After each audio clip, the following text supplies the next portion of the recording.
Hello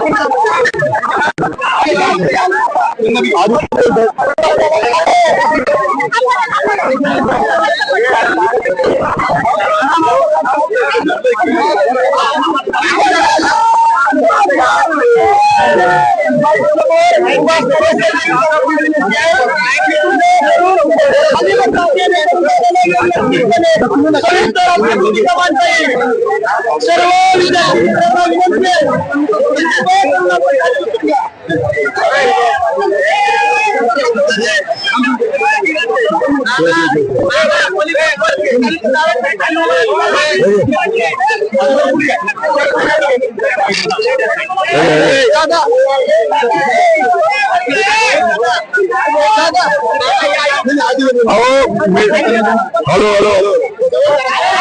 अहो media सोडून बाकी सगळे थोडं साईड व्हा ना.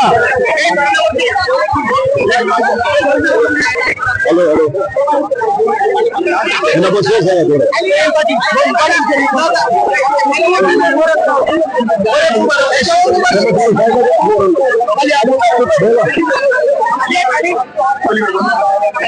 इकडे लक्ष द्या, इकडे लक्ष द्या, इकडे लक्ष द्या. सगळ्यांनी शांत व्हा, शांत व्हा, शांत व्हा सगळ्यांनी. शांत झाले हे बघा. आपण पाठीमागच्या 4 दिवसापासून आंदोलन करतोय. जेव्हापासून सीएमची भेट झाली तेव्हापासून अन्नाचा कणी खाल्लेला नाही आम्ही. सीएमची जेव्हा 11 वाजता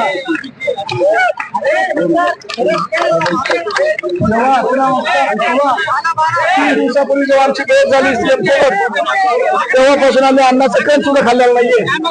तिथं प्रत्येक नेता येईल जाईल, येईल जाईल, हे दिवसभर सुरू राहील. बरोबर आहे की नाही? आता आपली जी पहिली मागणी होती पुढची जागा आळकरून जी एक्झाम आहे ती पोस्टपोन करावी आणि त्या जागा आळकरून नंतर घ्यावी. बरोबर आहे? आपली एक मागणी पूर्ण झाली. बरोबर आहे? आता आपली दुसरी मागणी अशी होती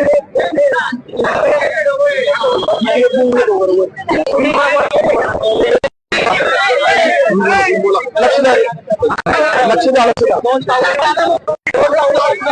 दुसरी मागणी होती लक्ष द्या, लक्ष द्या, लक्ष द्या.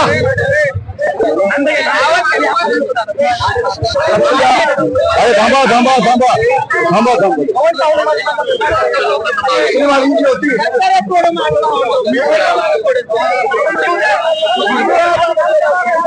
शांत शांत.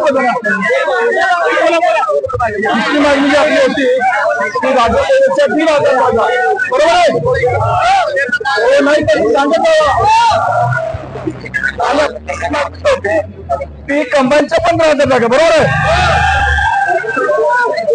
तर आपला विषय असा झाला की एक मागणी पूर्ण करायला सरकार एवढा वेळ घेत होता आणि हे 15,000 जागा राज्य सेवेच्या 3,000 जागा चर्चा असं म्हणणं होतं की सरकारने ट्विट करावं की आम्ही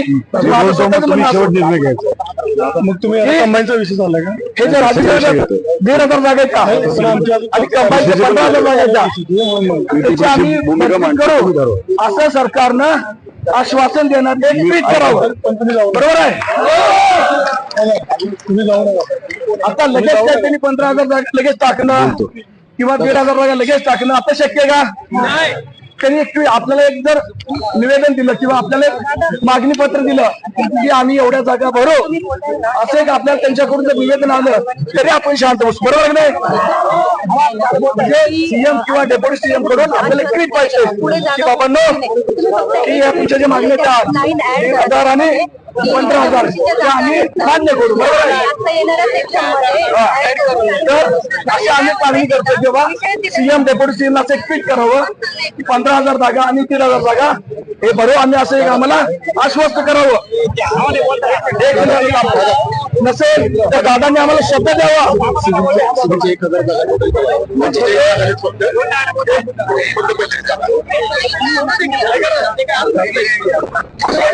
नसेल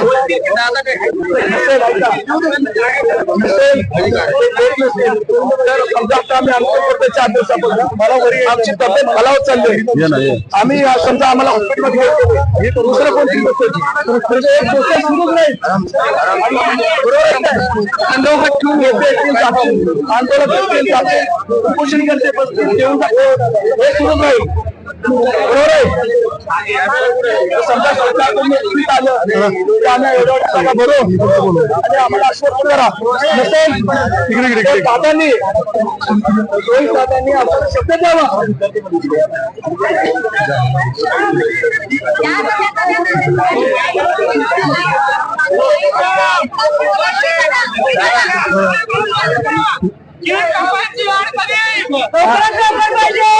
वाढ येणं आपला आहे ना, जागा वाढ हा मुद्दा आहे आपला.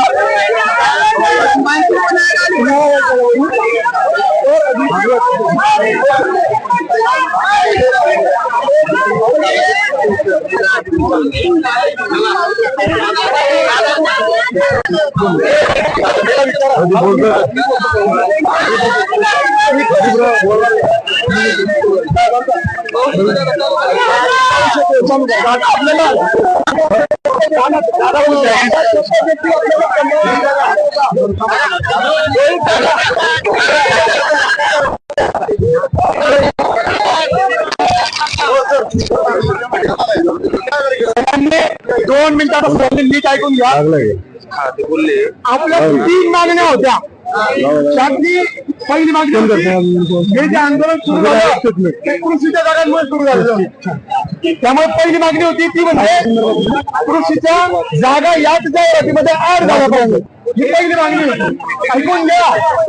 दुसरी मागणी जी होती ती 25 ऑगस्ट रोजी होणारी राज्यसेवेची पूर्व परीक्षा ही पुढे गेली पाहिजे. ही दुसरी मागणी होती. कंबाईनची मागणी ही आपली तिसरी मागणी होती. कंबाईनची जाहिरात जी दरवर्षी जानेवारी फेब्रुवारी महिन्यामध्ये येते आणि एप्रिल आणि मे महिन्यामध्ये परीक्षा होते. तर आज सप्टेंबर संपायला आलेला आहे तरी जाहिरात नाही, परीक्षा लावून.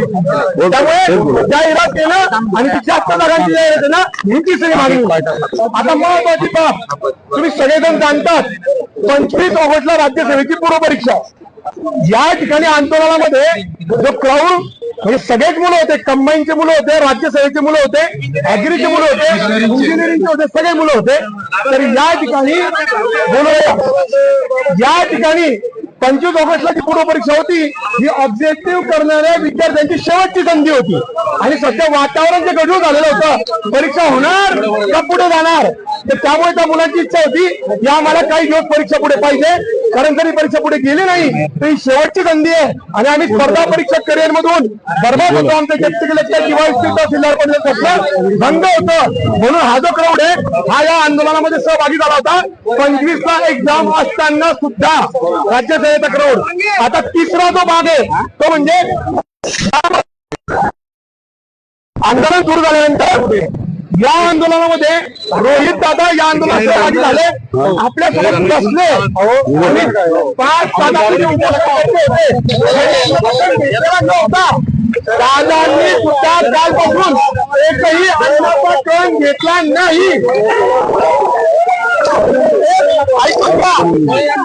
एक फालतूची गोष्ट सांगतो.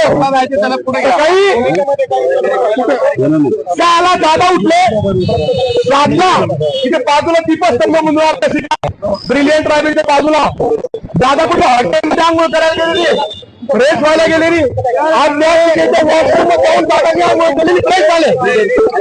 आता त्या ठिकाणी दादांना विचारलं, दादा तुम्ही काहीच खाल्लेली आहे कालपासून, काही बिस्किट आणून देऊ का? तरी लायब्ररीमध्ये कोणी माझं मन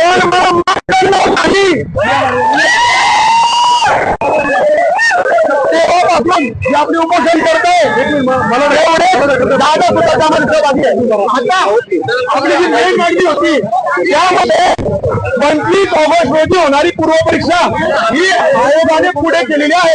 त्यामुळे राज्य सेवा पूर्वपरीक्षा करणाऱ्या राज्य सेवेचा विद्यार्थ्यांचा प्रश्न हा मागणी लागलेला आहे. आता राहिल्या 2 मागण्या. त्यातील पहिली मागणी ही म्हणजे तुमची आणि दुसरी मागणी म्हणजे दादांची. आता याबद्दल दादा तुम्हाला योग्य भूमिका मांडतील. एक मिनिट. आता अभिमन्यू पवार देवेंद्र फडणवीस साहेब यांच्या वतीने व कदाचित देवेंद्र फडणवीस साहेब स्वतः इथं बोलतील तर त्यांच्याकडनं प्रतिनिधित्व करणारे पाटील भाऊ बोलतील. सगळ्या विद्यार्थ्यांना माहिती आहे की कालपासून देवेंद्रजी सुद्धा फॉलोअप मध्ये सगळ्या गोष्टींच्या पहिल्या आंदोलनाच्या दिवसापासून रात्री 12 पासून देवेंद्रजींना सगळा रिपोर्ट माहिती आहे. त्यांनी आपले आमदार अभिमन्यू पवार साहेब यांना जोडून दिलं होतं या सर्व विषयांमध्ये. त्यांनीही वेळोवेळी फॉलोअप घेतलेला आहे. तर आता फक्त आपल्याला जे अभिमन्यू पवारांनी ट्विट केलं होतं ते ट्विट शेवटच्या 2 ओळीत प्रत्येकानं आपल्याला मिसगाईड थोडंसं झालं की शेवटच्या 2 ओळीत आपण लक्षात घेतल्या की एक मिनिट ट्विट दाखव. मी ट्विट 2 मिनिटात दाखवतो तुम्हाला की ते शेवटच्या 2 वेळा अशा होती कृषी विभागाच्या 258 पदांसाठी अर्ज करण्याची प्रक्रिया देखील लवकर चालू होईल.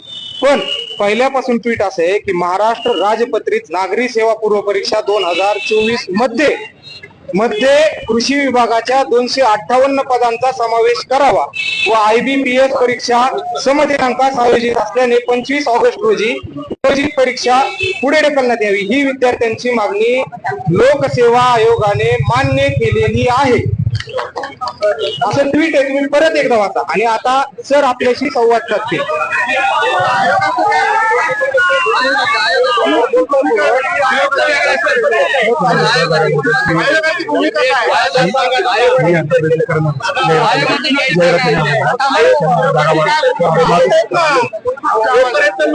सर बोला ना.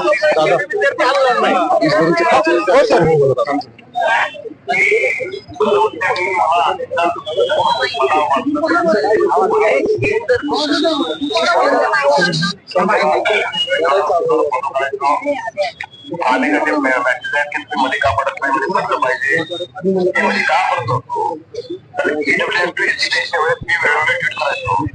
त्याचा काय त्याचा त्रास व्हायचा. करता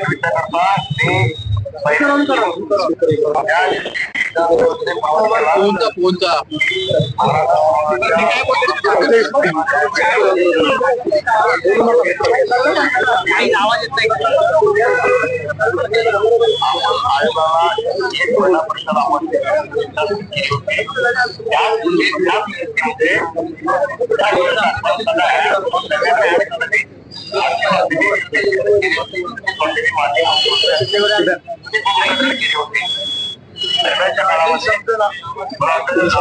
वेळ लागला असेल परीक्षा डेट घोषित करत असताना त्यांनी जे पाहिलं पाहिजे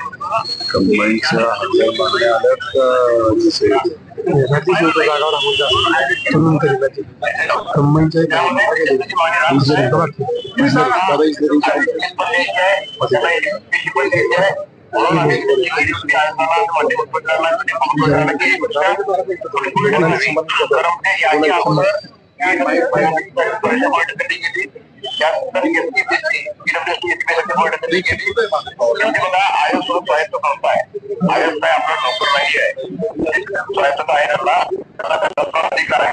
पण माननीय मुख्यमंत्री राज्याचं हित आणि विद्यार्थ्याचं हित त्यांनी स्वतः विनंती करू शकता. ही विनंती माननीय मुख्यमंत्र्यांनी केली. काय आवाज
काय बोललो तू बोला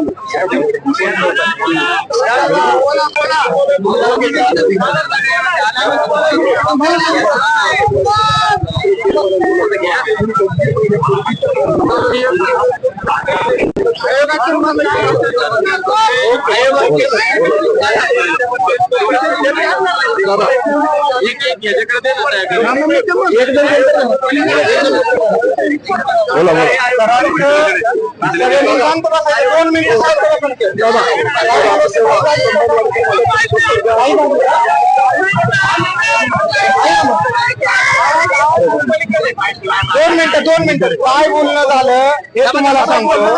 काय बोलणं झालं हे 2 मिनिटं 2 मिनिटं सगळे 3 दिवस झाले थांबलेले. सगळ्यांना काही आहे काय आहे ऐकायची. कंबाईन 2 मिनिटं कंबाईन 2 मिनिटं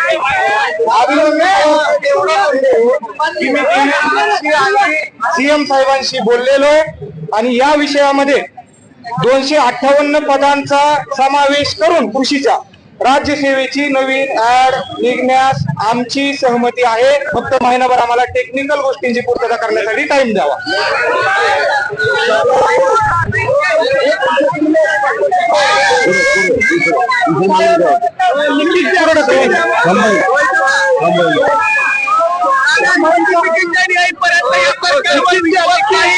कंबाईनची मागणी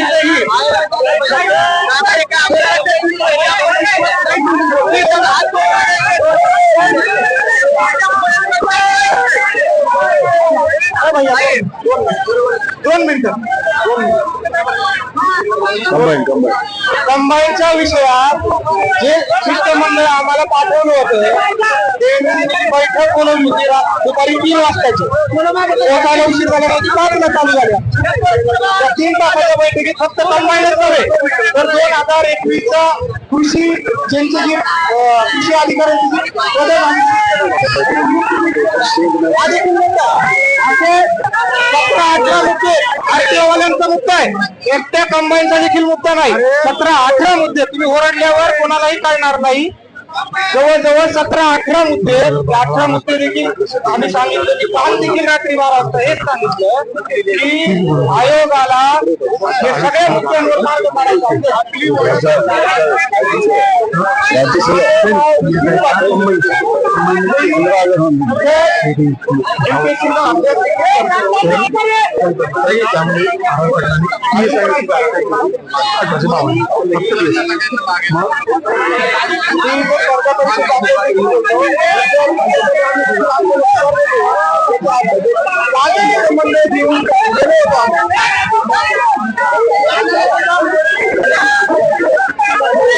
एक मिनिट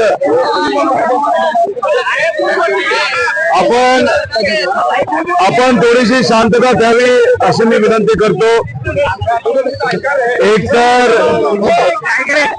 उपोषण करते असतील, आंदोलन करते असतील, तुम्ही सर्व विद्यार्थी तुम्ही हा जो लढा त्या ठिकाणी लढलात गेले 2-3 दिवस.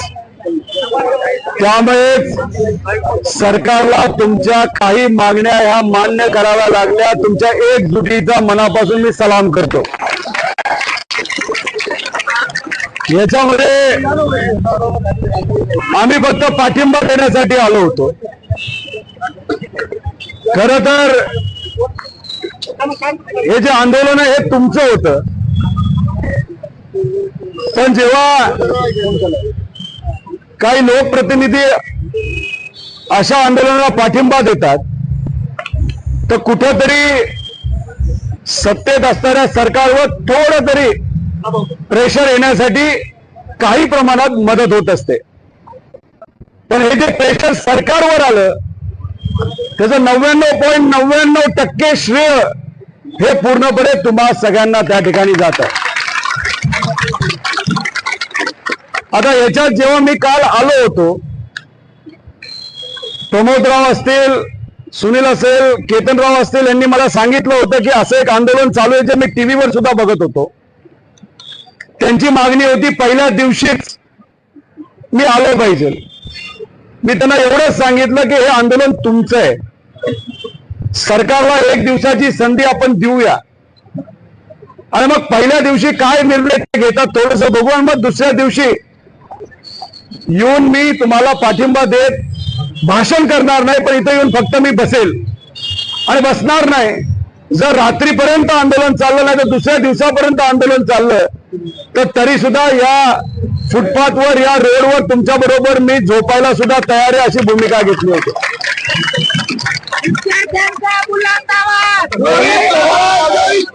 बुलंद आवाज तुम्हीच आहात आणि तुम्ही सर्वांनी दाखवलं की युवा आणि विद्यार्थी एकत्र आल्यानंतर काय होऊ शकतं. त्यामुळे हा लढा सोपा नव्हता, पण तुम्ही लढला आणि तुम्हाला यश आलं.